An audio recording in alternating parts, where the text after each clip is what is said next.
CM Revanth Reddy సారథ్యంలో ప్రజా ప్రభుత్వం అసెంబ్లీలో జనరంజకమైన బడ్జెట్ ను ప్రవేశపెట్టింది.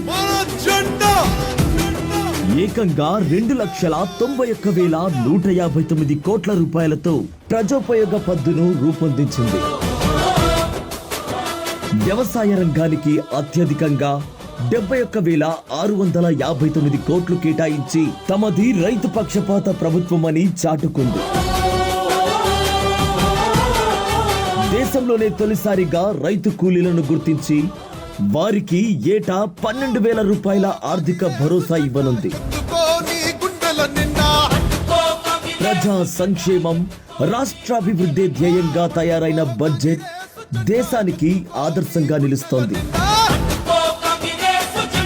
ఎన్నికల్లో ఇచ్చిన 6 గ్యారంటీలకు బడ్జెట్లో సరిపడా నిధులు కేటాయించడం హర్షణీయం.